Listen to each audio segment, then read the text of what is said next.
हमारे रूपा खेड़ी से हमारे बीच भरत जी आए हुए हैं, भरत पांडे, जो कि आपने जिनको टेलीविज़न पे भी अभी देखा होगा, एक वाह भाई वाह सीरियल जो आ रहा है, जिसमें मैं लगभग 15-16 एपिसोड्स में मैं उसमें शामिल हुआ हूँ और उसमें भी उन्होंने हास्य के रंग बिखेरे हैं। वे आपके बीच हैं। मैं उनसे गुजारिश करता हूँ, निवेदन करता हूँ कि वे आएँ और आपका दिल जीतने की कोशिश करें। मेरा नाम आते ही आप तो ऐसे खामोश हो गए जैसे मैं कोई भूत प्रेत हूँ। थोड़ी ताली वाली बजा करके इस माहौल को जिंदा दिल कीजिए। बहुत बहुत धन्यवाद आपका। इतनी ताली में अपना काम चल जाएगा, पर बेचारा दूसरा कोई छल जाएगा। माइक आपका बहुत अच्छा है। मैं आप सभी को प्रणाम करता हूँ, माँ सरस्वती को प्रणाम करता हूँ। मंच पर विराजित इन देश विदेश की भटकती हुई आत्माओं को प्रणाम करता हूँ और 5-10 मिनट में अपनी बात खत्म कर दूंगा, क्योंकि साहब पानी का माहौल बन रहा है। हमें अपने खेतों की, अपने फसल की फिक्र है, लेकिन इन तीनों को अपने मेकअप की फिक्र है।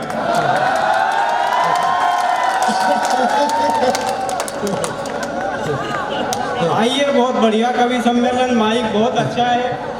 माइक वाले भाई साहब तो कहीं दिखाई नहीं दे रहे हैं। इसको ऐसा कर लेना माइक को कि अपन दोनों के बाल बच्चे पल जाए। बहुत बहुत धन्यवाद। मैं प्रणाम करता हूँ। मैं निवेदन करता हूँ साहब, आदरणीय विधायक जी ने, नईम भाई ने, सतलज भाई ने मुझे यहाँ पर बुलाया है, तो मैं वहीं से 4 पंक्तियाँ सुनाता हूँ, फिर अपनी औकात पे आकर के बात करूँगा। फोटो वोटो खींच लो, बहुत बढ़िया। फोटो तो खींच रहे हो, पर एक आँख क्यों मीच रहे हो? मैं निवेदन करता हूँ कि प्यार से बुलाया है तो प्यार लेके आया हूँ, कविता में अपने विचार लेके आया हूँ। प्यार से बुलाया है तो प्यार लेके आया हूँ, कविता में अपने विचार लेके आया हूँ। आपका आशीष मिले, मन चाहे फीस मिले, समस्या एक नहीं 4 लेके आया हूँ। और पेमेंट में थोड़ा मेरा ध्यान रख लेना आप, किराए के पैसे उधार लेके आया हूँ, किराए के पैसे उधार लेके आया हूँ। और निवेदन करता हूँ साहब, आदरणीय विधायक जी, मैंने तो जैसे ही आपके नगर में प्रवेश किया, कुछ बच्चे मुझे गाय भैंस चराते हुए मिले। मैंने एक लड़के से पूछ लिया, मैंने कहा बेटा तेरी भैंस दूध देती है? बोले नहीं अंकल जी, निकालना पड़ता है। अरे मैंने कहा यार, पिपलोन के बच्चे कितने इंटेलिजेंट हैं। अच्छा आदरणीय, मैंने दूसरे से पूछ लिया, मैंने कहा तेरी शादी हो गई? बोले अभी तो पिताजी कुंवारे हैं।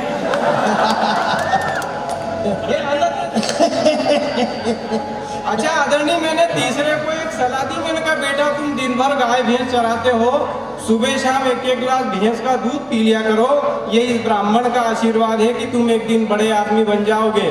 लड़का बोला अंकल जी, यदि भैंस का दूध पीने से कोई बड़ा आदमी बनता तो इसका पाड़ा अगर जिले का कलेक्टर होता। एक नंबर है। जोरदार तालियां बजाओ, भरत जी मजा आया। वाह भाई भरत जी वाह। अच्छा करे तो करे क्या साहब, हम बहुत सारे हमारे रांडी होने में आपको बताऊंगा। अच्छा आदरणीय, मैंने मेरे बेटे से पूछ लिया, मैंने कहा बेटा तूने अपने जीवन में कोई ऐसा काम किया जिससे मेरा सर ऊंचा हो जाए? बोले हाँ पापा, कल सवेरे ही तो आपके सर के नीचे 2 तकिए फंसाए थे। अब ये बताओ, अपन इतने इंटेलिजेंट आजकल के इस माहौल में साहब, बाप तो पैदा ही नहीं और बेटे तो पैदा ही नहीं हो रहे, सीधे बाप पैदा हो रहे हैं। अच्छा अभी क्या हुआ, आदरणीय कह रहे थे कि मुंबई गया, वाह वाह। मैं अब मेरी जानता हूँ कि मैं कैसे गया। मैंने ट्रेन से सफ़र किया मुंबई तक का। आप जैसे एक बा साहब मेरे पास बैठे हुए थे, बातचीत करते रहे, फिर पूछा, बोले बेटा तुम कौन सी जाति के हो? मैंने कहा बा साहब मैं ब्राह्मण हूँ। बोले यार ये ब्राह्मण किस में आते हैं? मैंने कहा पैसे वाले हो तो प्लेन से आते हैं, नहीं तो ट्रेन में ही धक्के खाते हैं।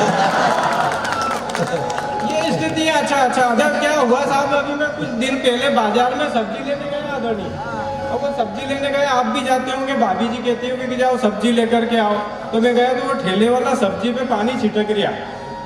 2.5 मिनट मैंने वो दृश्य देखा, फिर उससे कहा कि ये होश में आ गए हो तो आधा किलो तोल दे। उसने अपनी बात रखी, अपन ने प्रतिगीत लिखा। मैं निवेदन करता हूँ, उसमें सब्जियों को लेकर के मैंने पेरोडी बनाई, मैं सुनाता हूँ। स्वागत। वो क्या कहता है, मजे आ रहे हैं आपको? मेरे को भी आ रहे हैं। वो सतलज भाई को विधायक जी कह रहे थे कि सतलज भाई मजे आना चाहिए, मजे आना चाहिए।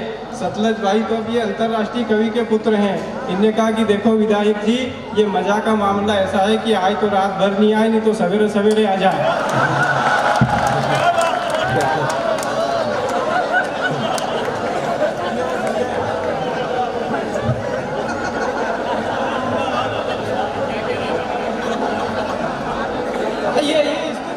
तो मैं वो प्रतिगीत सुनाता हूँ, सुनिएगा। स्वागत।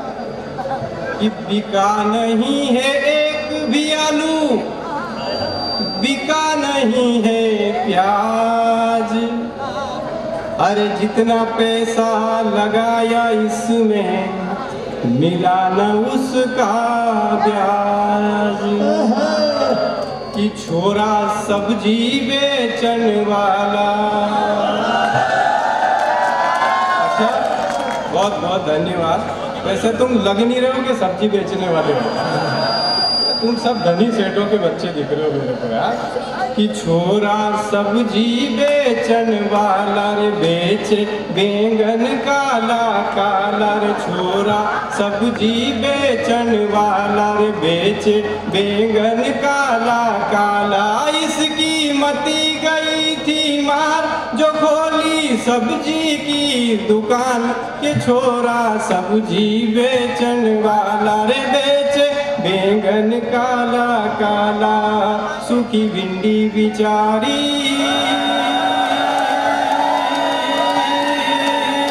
रह गई गिल की कुंवारी।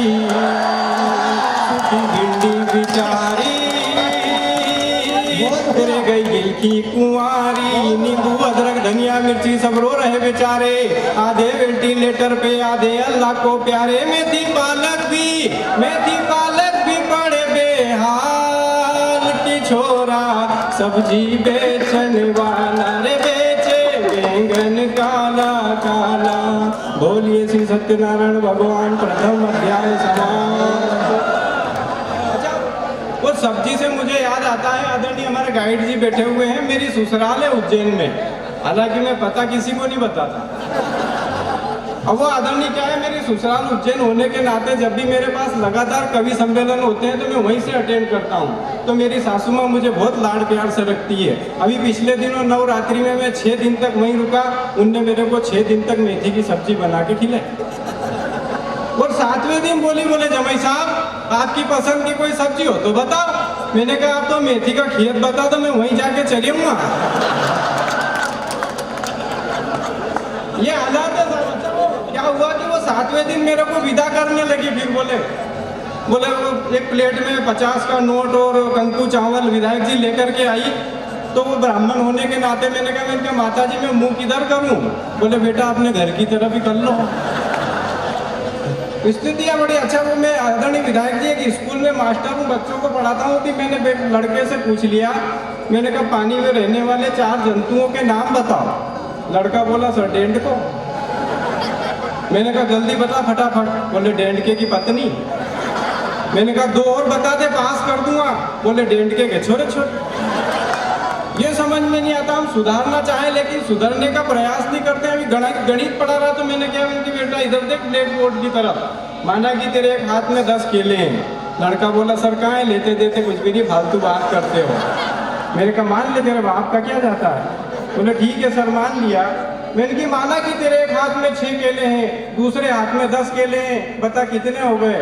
लड़का बोला सर 60 हो गए। मैंने कहा कहाँ हो गए? बोले मान ले मास्टर तेरे बाप का क्या जाता है? ये वो बच्चे साहब। अच्छा अभी फिर क्या हुआ, मैं फिर प्रतीक से जोड़ता हूँ कि सरपंच साहब को भी आपने याद किया था। सरपंच साहब भी बैठे हुए हैं, बहुत सारे विधायक जी भी बैठे हुए हैं। आदरणीय मेरा छोटा भाई भी सरपंच है। अभी पिछले दिनों चुनाव हुआ तो वो मेरे को ले गया, बोले चल यार तेरे गांव में तू अपने तेरी वजह से 5-25 वोट मिल जाएंगे। तो मैं भी उसके साथ में गया और संयोग ऐसा बना कि उसको चुनाव चिन्ह मिला साइकिल। और हम वोट मांगने के लिए गांव की गलियों में गए। एक दादी जी बैठी थी 75 साल की बाहर। मैं गया, मैंने दादी जी को प्रणाम किया, फिर कहा दादी जी साइकिल का ध्यान रखना है। दादी बोली बेटा मेरे को दिखता नहीं है, घर में रख दे, बाहर से कोई उठा ले जाएगा। तो वो क्या हुआ, मैं फिर प्रतीक सुनाता हूँ आपको। क्या हुआ, अभी हमारे यहाँ एक जीजा जी आए। जीजा जी आपके यहाँ भी आते होंगे, आप भी जीजा जी होंगे, कहीं जाते भी होंगे। तो जीजा जी आए और जब उनको भोजन वगैरह कराने का टाइम मिला तो वो मिले कलाली पे। कलाली समझते होंगे आप तो, ठेका है ना? हाँ जानते हो आप तो, सब मालूम है आप तो बहुत हुआ। तो पिपलोन के लोग तो बहुत इंटेलिजेंट है साहब। तो जीजा जी मिले कलाली पे। उनने किसी ने कहा कि लाव यार ढूंढ के कहाँ है, तो मेरे को भेज दिया। मैं गया वहाँ पे, तो जीजा जी गटर के पास में पानी भी था गटर में, और वहाँ पे औंधे पड़े हुए थे। अब उसमें एक सुअर भी पड़ा हुआ था। तो वो सुअर की पूंछ को सहलाते हुए बोले कि वो तूने कल तो 2 चोटी करी थी, आज एक ही करी।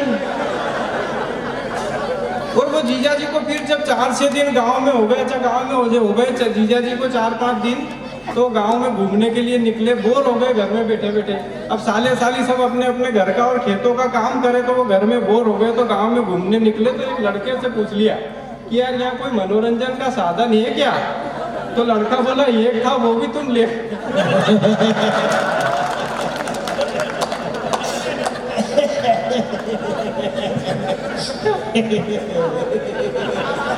तो एक बार ताली बजाओ तो मैं एक प्रतीकी सुनाता हूँ आपको। तो जीजा जी, दृश्य है कि जीजा जी को वहां से ठेके पे से घर की ओर ला रहे हैं। दृश्य है, सुनिएगा कि ना घर में ना ही घर वाली में चैन मिलता है, तो जीजा जी को बस कलाली में। अरे झूम बराबर झूम जीजा जी, झूम बराबर झूम, झूम बराबर झूम जीजा जी, झूम बराबर झूम। मस्त मगन है लागी लगन है, मस्त मगन है लागी लगन है, नाली के पानी को चूम चूम चूम। झूम बराबर झूम जीजा जी, झूम बराबर झूम। इससे पहले भी यहाँ कई जीजा जी आए हैं, इस तरह नाली के पानी से ना नहाए हैं। अपने हिस्से की उन्होंने रखी थी मर्यादा, माना कि पीते थे मगर नहीं पीते ज्यादा। जिंदाबाद। लोग कहने लगे कि कैसा ये जमाई है, अपने हिस्से की इज्जत भी तो गंवाई है। खत्म हुए पैसे घर जाए कैसे, खत्म हुए पैसे घर जाए कैसे, मचा रहे हैं धूम धूम धूम। झूम बराबर झूम जीजा जी, झूम बराबर झूम। बहुत बहुत धन्यवाद भरत पांडे जी के इस शानदार काव्य पाठ के लिए एक बार जोरदार